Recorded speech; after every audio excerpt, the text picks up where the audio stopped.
وسبحان الله وما أنا من المشركين. الله وبركاته. إن الحمد لله نحمده ونستعينه ونستغفره ونعوذ بالله من شرور أنفسنا ومن سيئات أعمالنا من يهده الله فلا مضل له ومن يضلل فلا هادي له. أشهد أن لا إله إلا الله وحده لا شريك له وأشهد أن محمدا عبده ورسوله. يا أيها الذين آمنوا اتقوا الله حق تقاته ولا تموتن إلا وأنتم مسلمون. يا أيها الناس اتقوا ربكم الذي خلقكم من نفس واحدة وخلق منها زوجها وبث منهما رجالا كثيرا ونساء واتقوا الله الذي تساءلون به والأرحام إن الله كان عليكم رقيبا. يا أيها الذين آمنوا اتقوا الله وقولوا قولا سديدا يصلح لكم أعمالكم ويغفر لكم ذنوبكم ومن يطع الله ورسوله فقد فاز فوزا عظيما. أما بعد فإن أصدق الحديث كتاب الله وخير الهدي هدي محمد صلى الله عليه وسلم وشر الأمور محدثاتها فإن كل محدثة بدعة وكل بدعة ضلالة وكل ضلالة في النار. Kaum muslimin yang dimuliakan oleh Allah Subhanahu wa taala, alhamdulillah kita kembali dikumpulkan oleh Allah Subhanahu wa taala di tempat yang mulia ini, dan semoga pertemuan kita mendapatkan apa yang dijanjikan oleh Nabi sallallahu alaihi wasallam, yakni diturunkan rahmat, diturunkan sakinah kepada kita semua. Yang paling indah dan sangat luar biasa, Allah Subhanahu wa taala menyebut nama kita satu persatu di hadapan para malaikat. Nah, kita lanjutkan pembahasan kita, namun sebelumnya saya ingin menyampaikannya salah satu di antara kebiasaan Nabi sallallahu alaihi wasallam dalam hal ibadah, ya, dalam hal ibadah yang berhubungan dengan ibadah. Apa itu? Berhias, ya. Berhias ketika menuju masjid ingin melakukan ibadah. Dan di antara hiasan seorang laki-laki, ya, yakni dikatakan oleh para ulama kita sebagai bentuk zinah, ya, bukan zina, ya, zina. Dalam Al-Quran disebutkan, ya bani Adam khudhu zinatakum inda kulli masjid. Wahai manusia, anak cucu Adam, gunakanlah perhiasanmu, kenakanlah perhiasanmu ketika engkau memasuki setiap masjid. Nah, Al-Imam Ibn Utsaimin mengatakan bahwa di antara zina seorang laki-laki, yakni memakai tutup kepala, ya, memakai tutup kepala. Mana? Entah itu dengan songkok, yang kita bahasakan songkok, peci, dengan memakai imamah juga, ya, dengan memakai khimar juga ada. Biasa Nabi gonta-ganti dalam memakainya. Dan ini perhiasan seorang laki-laki.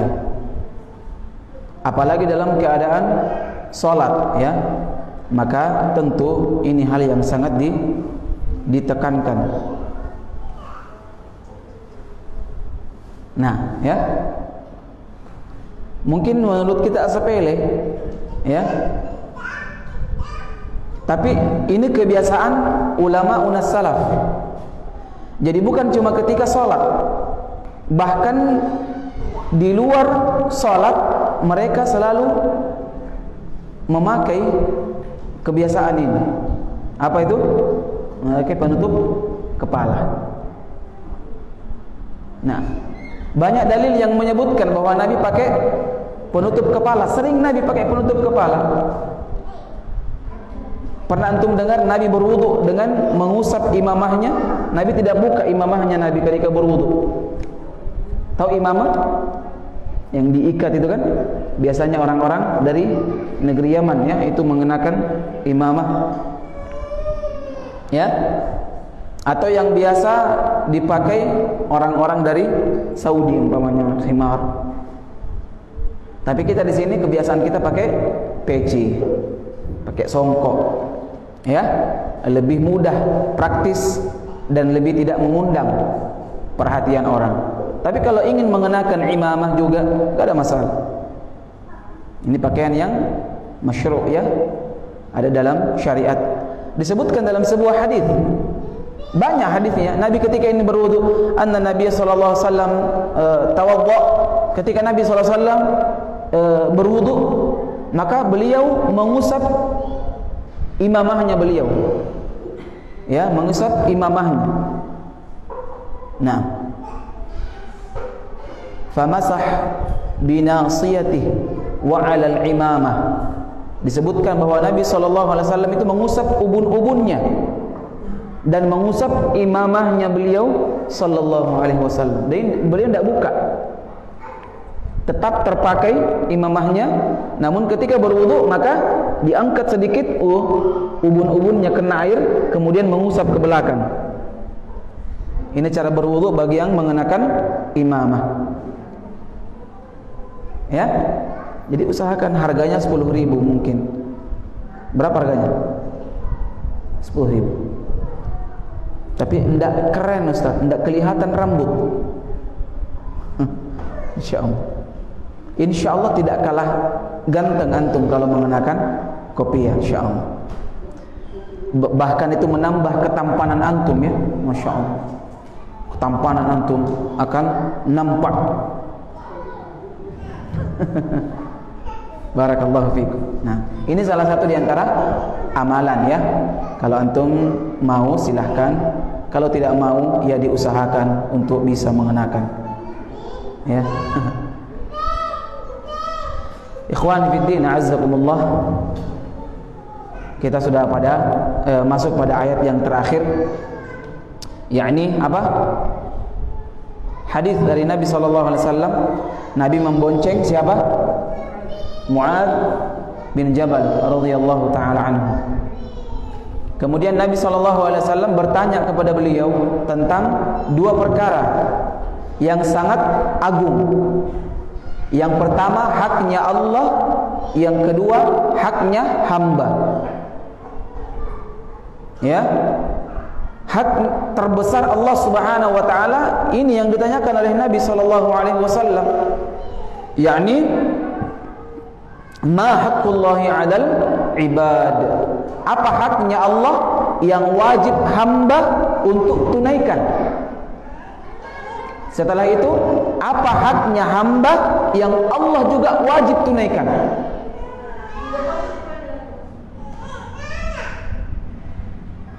Jadi sama-sama kewajiban. Nah, ini sudah kita bacakan kemarin ya, bahwa Allah Subhanahu wa taala merupakan Rabb yang sudah sewajibnya kita untuk menyerahkan ibadah kepadanya semata dan tidak menyekutukannya dengan sesuatu apapun. Nah, kemudian yang kedua, yakni kita sudah jelaskan juga di pertemuan terakhir kemarin, yakni haknya hamba atas Allah, yakni Allah karena kemuliaannya mewajibkan dirinya untuk tidak mengazab hambanya yang tidak berbuat kesyirikan sama sekali. Artinya meninggal dan tidak membawa dosa syirik. Itu maknanya. Bukan berarti kalau orang sudah berbuat syirik maka tidak ada pengharapan ini orang. Salah. Bukan itu maksudnya. Yakni meninggal dan membawa dosa syirik. Ya, tidak membawa dosa kesyirikan. Dan cara bertaubat dari kesyirikan, Pak, yakni bertaubat kemudian meninggalkan. Ya. Nah, ini sudah kita jelaskan juga, sampaikan di antara dalilnya, ya, yang kita sebutkan kemarin. Kemudian di sini juga lihat Nabi sallallahu alaihi wasallam, tawadhu'nya Nabi sallallahu alaihi wasallam. Di mana bentuk tawadhu Nabi? Yakni Nabi bonceng sahabat yang mulia, Mu'adz bin Jabal. Nah, jadi Mu'adz bin Jabal ini dibonceng oleh Nabi sallallahu alaihi wasallam. Bayangkan, Pak, Nabi adalah orang yang paling mulia di antara seluruh makhluk ciptaan Allah Subhanahu wa taala. Di antara para nabi, Rasulullah Muhammad sallallahu alaihi wasallam merupakan apa? Manusia, nabi, rasul yang paling mulia. Ya, yang paling mulia. Tapi tidak malu membonceng atau menggandeng sahabat Mu'adz bin Jabal. Ya, ini lihat. Nah, jadi ini salah satu di antara sahabat yang mendapatkan keutamaan dibonceng sama Nabi, Pak. Jadi bukan cuma Mu'adz bin Jabal yang dibonceng sama Nabi, ada beberapa sahabat juga pernah dibonceng oleh Nabi sallallahu alaihi wasallam. Bahkan para ulama kita menyebutkan ada lebih dari 20, bahkan 30 orang yang pernah dibonceng oleh Nabi sallallahu alaihi wasallam. Jadi ini, Pak, ya, di antara dalil juga bolehnya membonceng orang di atas keledai. Keledai itu tunggangan kecil, ya, kecil dia tunggangannya, Pak, tapi lebih besar daripada kambing, lebih kecil daripada anak kuda. Pernah lihat anak kuda ya? Jadi ponto banyak dan anak kuda, pernah lihat kan? Tingginya begini ya, turun lagi, naik lagi begini. Iya, kalau begini anak kuda, dia mungkin di tengahnya begini, himar, ya. Tapi kuat, masya Allah, kuat itu himar. Saya pernah mau naiki, tapi tidak bisa karena kencang lari. Saya mau dekat, saya mau rasakan bagaimana naik di atas keledai. Nabi pernah naik di atas keledai, Pak. Jadi semua yang Nabi SAW pernah lakukan itu tidak apa-apa kita coba juga, selama tidak dikhususkan bagi Nabi, ya, tidak dikhususkan bagi Nabi SAW. Nah, tapi tidak mau, ya, tidak mau, tidak bisa dinaiki, ya. Nah,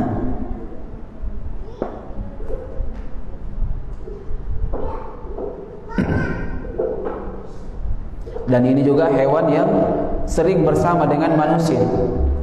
Nah, di sini juga kita bisa lihat, Pak, adab seorang murid ketika ditanya. Kalau memang tidak tahu, jawabannya apa? Jawabannya apa kalau tidak tahu? Wallahu a'lam. Ya, jangan suka bilang jangki main-main kayaknya. Sering begitu, Pak, orang-orang kayaknya. Kayaknya menurut saya.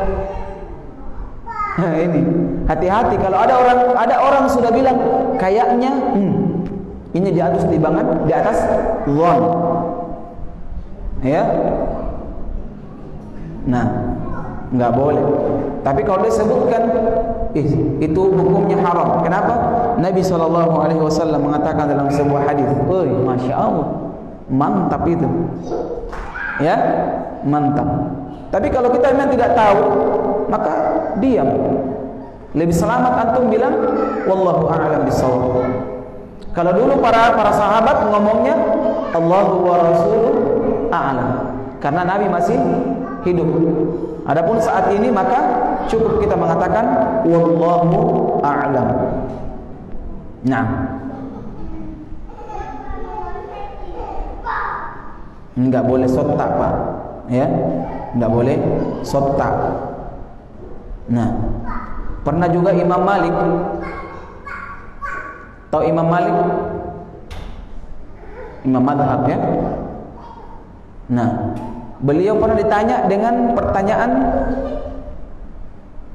hampir 50 pertanyaan yang diutarakan kepada beliau. Ya. Hampir 50, 40 sekian pertanyaan. Tapi hampir 30 lebih itu beliau jawab dengan apa? Wallahu a'lam. La adri. La adri. Saya tidak tahu. Lihat Imam Malik rahimahullahu ta'ala, seorang imam, namun ya ketika tidak mengetahui suatu jawaban dari pertanyaan, maka beliau mengatakan la adri, saya tidak tahu. Apalagi kalau kita, ya, ini disebutkan oleh para ulama kita. Nah,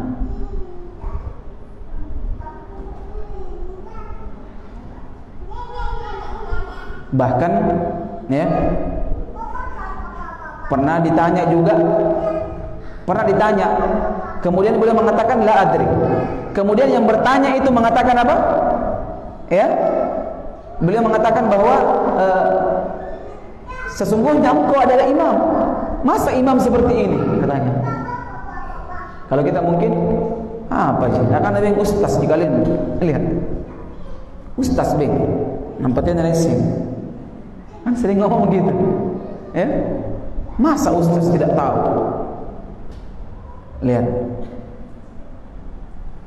Maka Imam Malik mengatakan rahimahullahu ta'ala, ya, bahwa beliau membaca ayat. Beliau mengatakan tidak ada yang ringan dalam urusan ilmu, ya, tidak ada yang ringan dalam urusan ilmu. Artinya masalah agama itu adalah perkara yang besar, ya. Kemudian beliau berdalil dengan ayat Al-Quran, yakni inna sanulqi alaika qawlan thaqila, ya. Beliau mengatakan bahwa sesungguhnya kami akan menurunkan kepadamu perkataan yang sangat berat. Lihat jawaban Imam Malik rahimahullahu ta'ala. Maka ini pelajaran besar bagi kita semua, bahwa ya tidak pantas kita untuk berkata tanpa ilmu di dalam Islam. Dan ini yang banyak menjerumuskan atau membinasakan umat-umat, yakni sotta, ya, sotta dalam perkara agama. Dan ini dekat-dekat dengan sifat ujub, ya, terlalu membanggakan dirinya, ya. Dan sifat seperti ini juga, sotta ini sifat yang ingin menjadikan dirinya sebagai seorang yang terkenal, seorang pemimpin. Ini gila riasah, ya, gila popularitas. Semua dijawab. Datang pertanyaan, oh iya nggak apa-apa, halal. Ini lagi haram. Ini oh nggak apa-apa juga. Ini dalam masalah. Semua dijawab semua. Masya Allah. Ya. Nah.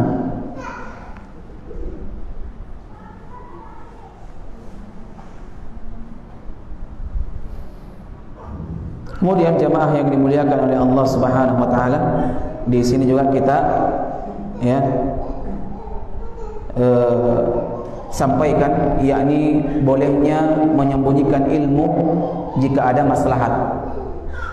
Menyembunyikan di sini, Pak, dalam artian bukan tidak menyampaikan sama sekali. Karena Mu'adz bin Jabal sebelum beliau meninggal, beliau sampaikan ini hadis. Kan dalam akhir hadisnya, ya Rasulullah, apakah perlu kusampaikan kepada manusia akan hal ini? Nabi katakan apa? La tubashirhum, jangan kau sampaikan. Disebutkan dalam sebuah riwayat, ya, bahwa Mu'adz bin Jabal menyampaikan ini hadis. menyampaikan ini perkataan Nabi SAW ketika beliau hendak meninggal. Kenapa? Supaya terhindar dari yang namanya dosa. Karena menyembunyikan ilmu itu Pak dosa, tidak amanah. Apalagi kalau perkara-perkara yang wajib kayak perkara tauhid, maka tentu ini hal yang sangat wajib untuk kita sampaikan kepada masyarakat. Namun tentunya di dalam Islam juga ya menyebutkan atau menyampaikan, membenarkan yakni seorang untuk menyembunyikan ilmu jika ada maslahat. Ada maslahat. Tentunya maslahat di sini adalah maslahat umum kaum muslimin. Karena Nabi khawatirkan jangan sampai orang bertawakal dengan perkataannya Nabi tadi, bahwa orang yang mentauhidkan Allah Subhanahu wa taala, yang tidak berbuat syirik, maka tidak akan diazab oleh Allah Subhanahu wa taala. Jangan sampai pikirannya, oh kalau begitu bertauhid saja, jangan maki sholat, jangan mai puasa, jangan mai berbakti kepada orang tua. Kenapa? Karena kan cukup mentauhidkan Allah saja. Nah, itu yang Nabi khawatirkan. Namun kalau kita merasa bahwa hal itu penting untuk disampaikan, ya, apalagi yang berkenaan dengan perkara-perkara kesyirikan dan bisa antum membahasakan dengan bahasa yang baik, maka disampaikan. Karena kapan ini umat mengetahui tentang kesyirikan? Ya, sekarang ini lebih laris peramal, Pak. Jatuh apa? Pesawat, peramal lagi ditanya. Ya. Banjir, peramal lagi. Anehnya diviralkan ini peramal ini, dukun ini. Dukun sebenarnya mereka, Pak. Ini kalau di Saudi ini sudah hilang kepalanya orang seperti ini, Pak. Ya. Sudah hilang kepalanya. Nah, orang-orang seperti ini ya dihilangkan nyawanya karena membahayakan bagi akidah kaum muslimin. Ini saya berbicara kalau pakai syariat Islam tentunya. Ya, tentu juga yang menghukum adalah penguasa.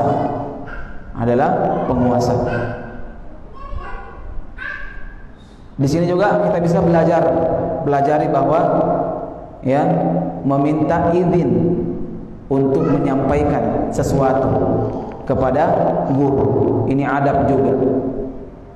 Karena tidak semua yang kita bicarakan dengan guru itu boleh kita sampaikan ke khalayak ramai.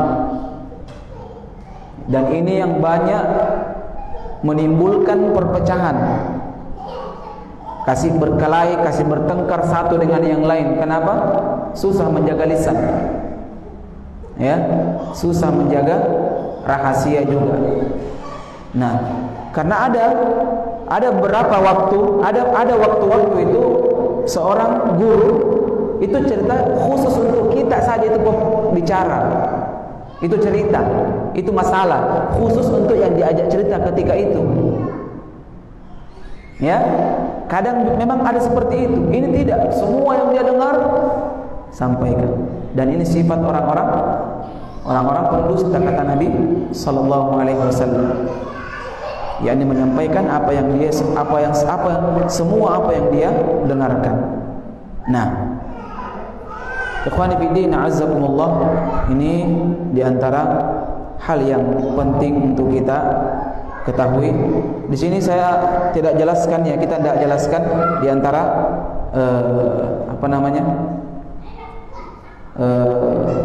penjelasan tentang wa anna hadza siratal mustaqima, karena ada waktunya nanti kita akan menjelaskan tentang perkara ayat ini. Karena ayat ini sangat luar biasa, Pak, mengandung perkara pemahaman dalam beragama. Bagaimana kita memahami agamanya dengan benar.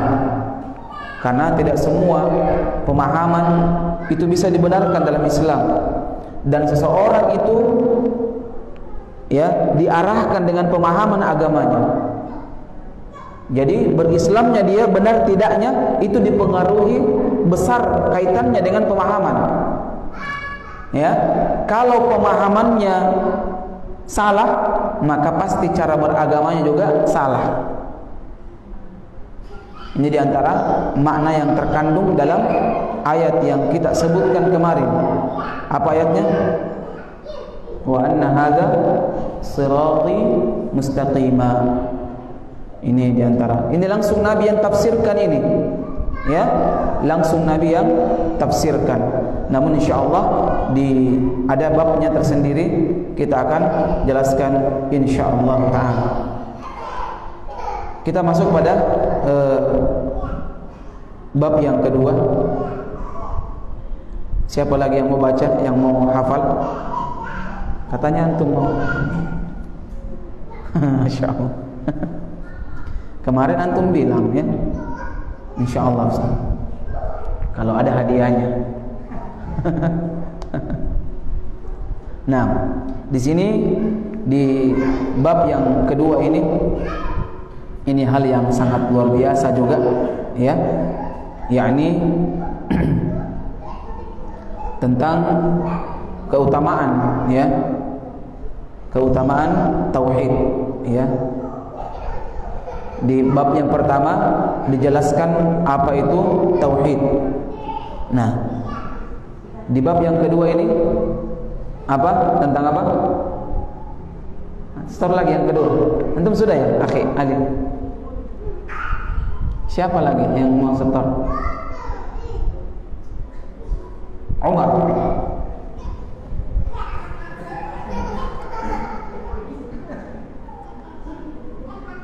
Hah? Ada?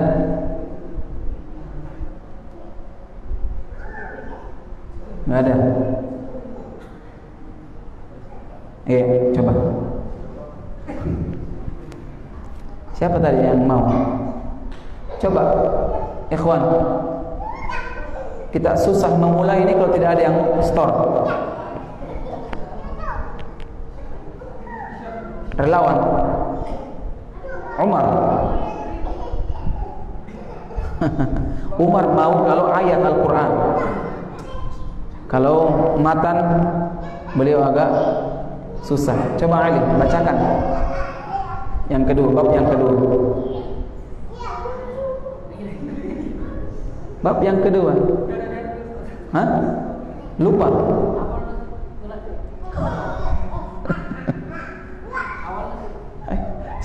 Saya bertanya sama antum.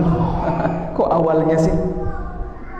Alladzina amanu wa lam yalbisu imanahum bidzulm. Hah? Apa? Hilang ya. Ini yang kedua, kita akan masuk pada bab yang tidak kalah penting, ya, penting sekali, yakni supaya kita bisa termotivasi, Pak. Seseorang itu termotivasi dengan melakukan sesuatu perlu pemahaman apa? Keutamaan.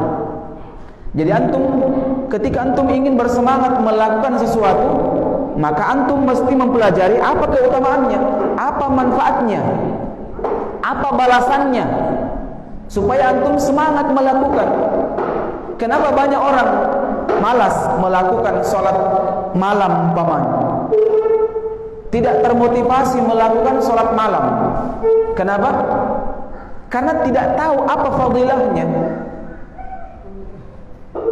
Tidak tahu apa keutamaannya. Kenapa banyak orang malas sholat berjamaah umpamanya? Karena tidak tahu apa manfaatnya, apa fadilah yang dia dapatkan.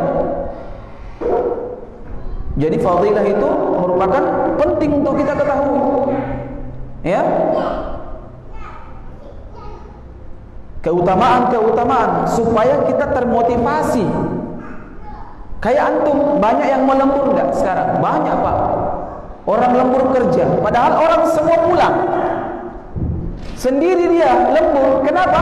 Karena ada keutamaan, ada yang dia kejar. Nah, ini fadilah. Fadailnya ini. Ya. Apa itu? Tambahan gaji. Per jam sekian kau dapat. Gajinya umpamanya 1 bulan 5 juta. Biasanya lebih besar itu gaji kalau lembur, dihitung per jam. Maka dia akan termotivasi melakukan. Kenapa? Karena dia mengetahui fadilah keutamaan yang dia dapatkan kalau dia melakukan hal tersebut. Maka ini pentingnya Pak, kalau amalan.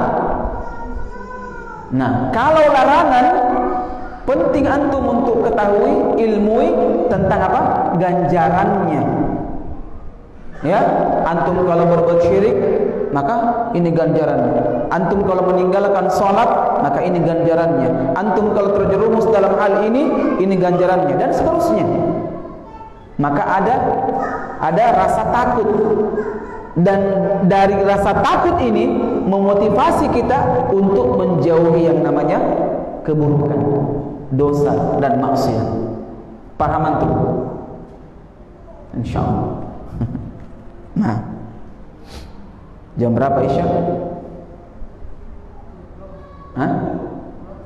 38. 10 menit lagi. Nah,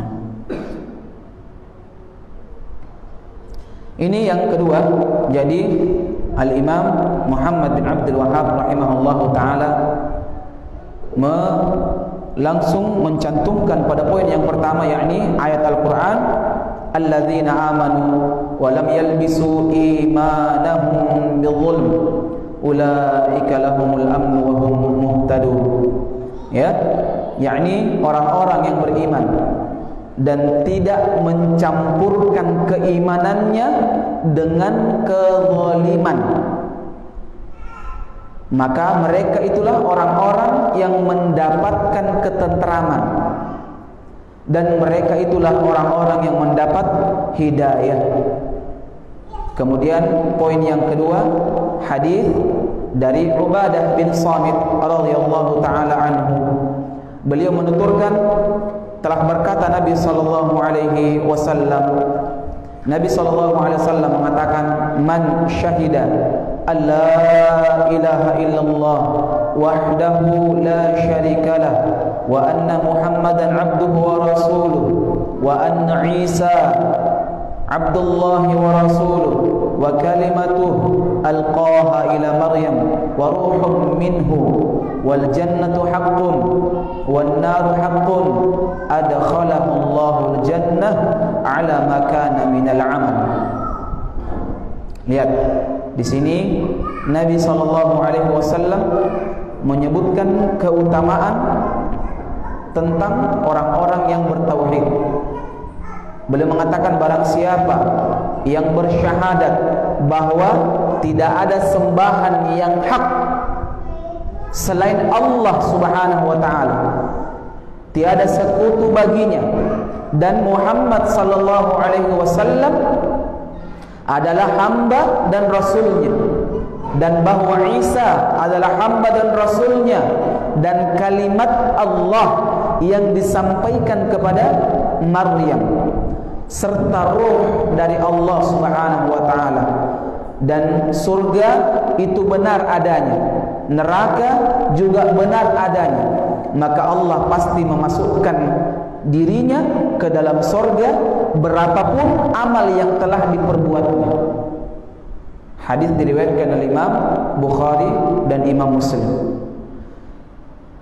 Poin yang berikutnya, hadis Imam Bukhari dan Imam Muslim juga dari Itban, bahwa Nabi sallallahu alaihi wasallam mengatakan, ya, fa innallaha harrama 'alan nari man qala la ilaha illallah yabtaghi bidzalika wajha Allah. Sesungguhnya Allah akan mengharamkan neraka bagi orang-orang yang mengucapkan la ilaha illallah dengan ikhlas dan hanya mengharap pahala melihat wajah Allah Subhanahu wa taala. Kemudian hadis dari Abu Sa'id Al-Khudri, ya, bahwa Nabi sallallahu alaihi wasallam mengatakan, qala Musa ya Rabbi 'allimni syai'an adhkuruka wa ad'uka bih. Qala qul ya Musa la ilaha illallah. Qala ya Rabbi kullu ibadika yaquluna hadha Qal ya Musa law anna as-samawati as-sab' wa 'amirahunna ghairi wal ardina as-sab' fi kiffatin wa la ilaha illallah fi kiffatin malat bihinna la ilaha illallah. Musa berkata, ya Rabbku, ajarkan kepadaku sesuatu untuk mengingatmu dan aku gunakan berdoa kepadamu. Maka Allah mengatakan, ya Musa, ucapkan la ilaha illallah. Musa berkata lagi, ya Rabbku, semua hambamu mengucapkan perkataan itu, mengucapkan kalimat itu. Ya, artinya Nabi Musa ingin kalimat yang luar biasa. Maka Allah Subhanahu wa taala menjawab, wahai Musa, seandainya ketujuh langit serta seluruh penghuninya, ya, selain aku, kata Allah Subhanahu wa taala, dan ketujuh bumi diletakkan dalam satu sisi timbangan. Timbangan itu ada berapa Pak di sini? 2 kan? Tidak mungkin 3. Ya, langit dan bumi di sini beserta isinya. Penghuni langit juga masuk di sini selain Allah Subhanahu wa taala, dan timbangan sisi yang lainnya itu kalimat la ilaha illallah. Maka Allah Subhanahu wa taala mengatakan, ya, niscaya kalimat la ilaha illallah lebih berat timbangannya. Lihat, ya. Kemudian hadis berikutnya, ya, diriwayatkan oleh Imam Tirmidzi, meriwayatkan, ya, beliau mengatakan hadis ini hadis yang hasan dari sahabat yang mulia Abu Hamzah. Siapa Abu Hamzah? Abu Hamzah Anas bin Malik. Nah, Anas bin Malik, beliau berkata, aku mendengar, ya, sami'tu Rasulullah sallallahu alaihi wasallam yaqul, beliau mendengar Rasulullah sallallahu alaihi wasallam mengatakan, qala Allah taala, berarti hadis qudsi, Allah berkata. Ya, jadi saya sering menggunakan kalimat berkata, ya, walaupun banyak orang yang mengatakan berfirman, Nabi bersabda, tapi saya, ya, kita terjemahkan dengan berkata, ya. Ya bani Adam, law ataitani biqarabil ardi khataya thumma laqitani la tushriku bi syai'a la ataituka biqarabiha maghfirah. Allah mengatakan, hai anak Adam, jika engkau datang kepadaku dengan membawa dosa sebesar bumi, Masya Allah, ya, dan engkau ketika mati dalam keadaan tidak menyekutukanku dengan sesuatu apapun, nah, maka Allah Subhanahu wa taala akan datang kepadamu dengan membawa ampunan sebesar bumi pula. Luar biasa Allah Subhanahu wa taala. Ya. Jadi sampai di sini, ya, perkataan penulis, ya. Sudah jam berapa sekarang? Lagi berapa menit? 6 menit. Hah? Iya.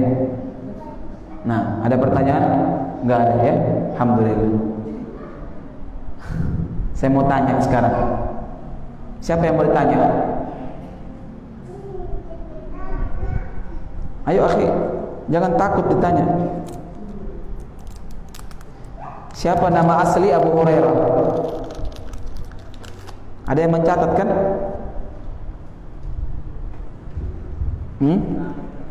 Siapa? Namanya Abu Hurairah.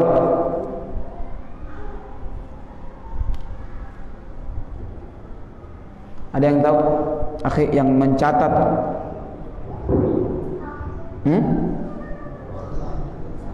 Abdurrahman bin Sakhar. Kalau Abu Bakar, Sampingnya lagi. Siapa namanya Abu Bakar? Abu Bakar Siddiq, Siddiqul Akbar. Bismillah.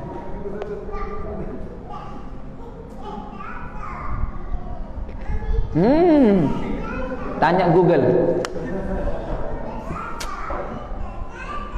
Ada yang tahu? Yang catat? Antum akhi tahu? Tidak. Sampingnya namanya Abdullah. Catat, tulis. Abdullah bin Khalifah yang ketiga siapa? Utsman. Abdullah bin Utsman atau Abdullah bin Abi Quhafa. Bapaknya beliau Abu Quhafa.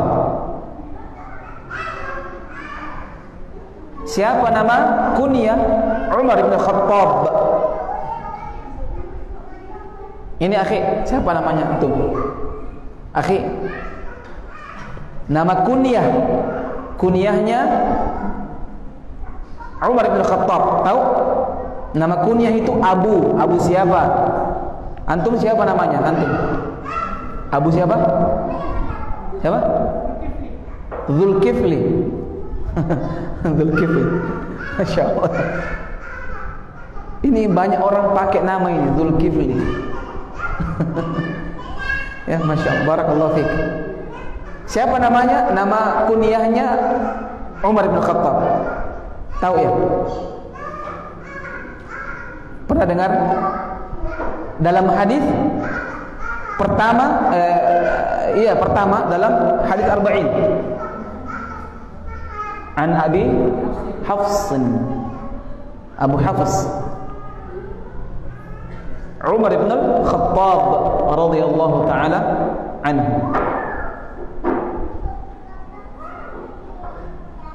Ya? Tahu semua? Antum harus ini apa namanya? Hafal itu. Ingat baik-baik. Antum catat. Barakallahu fiikum. Nah, kita cukupkan. Semoga bermanfaat.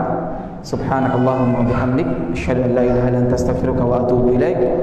Assalamualaikum warahmatullahi wabarakatuh.